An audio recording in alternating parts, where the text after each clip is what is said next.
एकीकडे कोर्टानं महाराष्ट्र बंदला परवानगी नाकारलेली असली तरी आज मवियाचे नेते मात्र राज्यात अनेक ठिकाणी निषेध आंदोलन करणार आहेत। उद्धव ठाकरे सकाळी शिवसेना भवनासमोर काळी पट्टी बांधून निषेध आंदोलन करणार आहेत, तर शरद पवार हे पुण्यामध्ये सकाळी आंदोलन करणार आहेत आणि तिकडे काँग्रेस ठाण्यासह राज्यामध्ये अनेक ठिकाणी आंदोलन करून बदलापूर घटनेचा निषेध करणार आहे।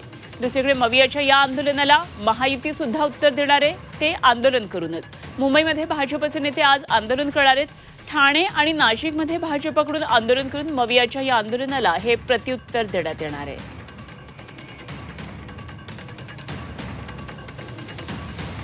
तर मवियाचे नेते नेमके कोण कोण कुठे आंदोलन करणार आहेत एकदा आपण पाहूया ग्राफिक्सच्या माध्यमातून। आज मविया नेत्यांचं आंदोलन असेल। उद्धव ठाकरे शिवसेना भवनाजवळ आंदोलन करणार आहेत। शरद पवार पुण्यामध्ये आंदोलन करणार आहेत।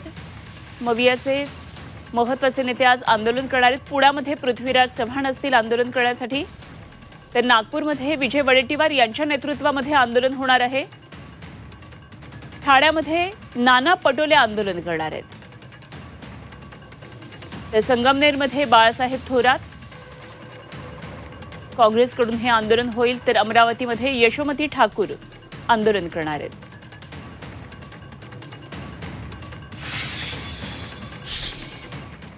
तेव्हा आज महाराष्ट्रामध्ये दोन्ही बाजूने आंदोलन होणार आहे। मवियाचे महत्त्वाचे नेते आंदोलन करणार आहेत ठिकठिकाणी, तर आज भाजपचे नेते सुद्धा आंदोलन करणार आहेत। जाऊया आमचे प्रतिनिधी मनोज कुलकर्णी यांच्याकडे, जाणून घेऊया आणखी महत्त्वाचे तपशील।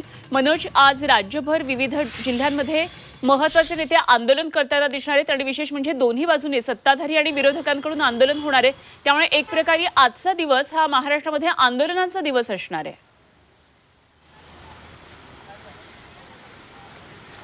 अगदी बरोबर, आजचा दिवस हा आंदोलनाचा आहे। काल हायकोर्टाने जे सांगितलं होतं बंद करता येणार नाही त्याला मनाई केली होती आणि मग हा बंदच्या परावर्तित करण्यात आला आहे ते आंदोलनाच्या स्वरूपात। आणि आता मी आहे दादर शिवसेना भवनसमोर। या ठिकाणी आपण बघू शकतो 11 वाजेच्या सुमारास उद्धव ठाकरे येतील अशी माहिती मिळते आहे आणि त्यासाठी एक स्टेजसुद्धा तयार करण्यात आलेला आहे आणि तो स्टेज पूर्णतः काळ्या रंगाचं करण्यात आलेला असून निषेध निषेध निषेध अशा प्रकारचा यावर लिहिण्यात आलेलं आहे। असंवेदनशील सरकार आहे अशा प्रकारचे बॅनरसुद्धा या ठिकाणी लावण्यात आल्याचं पाहायला मिळतं आहे। या ठिकाणी पोलिसांचा सुद्धा मोठा बंदोबस्त या ठिकाणी तैनात करण्यात आलेला पाहायला मिळतो आहे। वाहतूक पोलीस असतील, मुंबई पोलीस असतील किंवा ज्या SRP असतील, हे सगळे या ठिकाणी येणार आहेत आणि कुठे अनुचित प्रकार होऊ नये यासाठी हा बंदोबस्त या ठिकाणी तैनात करण्यात आल्याचं पाहायला मिळते आहे। साधारणतः 11 वाजेच्या सुमारास उद्धव ठाकरे येतील अशी माहिती मिळत आहे आणि त्याच अनुषंगाने आता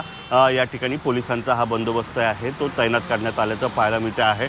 बदलापूरची घटना जी झाली होती त्या घटनेवर आज महाराष्ट्र बंदचं आवाहन करण्यात आलं होतं, परंतु उच्च न्यायालय आहे त्यांनी ती मनाई केली होती आणि त्याच अनुषंगाने मग आता ठिकठिकाणी आंदोलन होत असल्याचं पाहायला मिळते आहे। सेना भवनचा हा जो चौक आहे खूप व्यस्त असतो आणि याच ठिकाणी आता हे आंदोलन होणार आहे आणि मोठ्या प्रमाणात शिवसैनिक असतील किंवा महाविकास आघाडीतील घटक पक्षाचे नेते किंवा कार्यकर्ते असतील ते सुद्धा या ठिकाणी जमण्याची शक्यता आहे आणि अनुचित प्रकार होऊ नये म्हणून पोलिसांचा मात्र या ठिकाणी मोठा बंदोबस्त तैनात करण्यात आल्याचं पाहायला मिळते आहे। ठीक, मनोज, जरूर या सर्व घडामोडींवर लक्ष ठेवून राहा, वेळोवेळी आपल्याकडून अपडेट माहिती जाणून घेत राहू। दादर परिसरामधून मनोज कुलकर्णी आमचे प्रतिनिधी आपल्याबरोबर होते। तेव्हा उद्धव ठाकरे या ठिकाणी आंदोलन करणार आहेत आणि साधारण 11-11:30च्या दरम्यान ते या ठिकाणी पोहोचतील।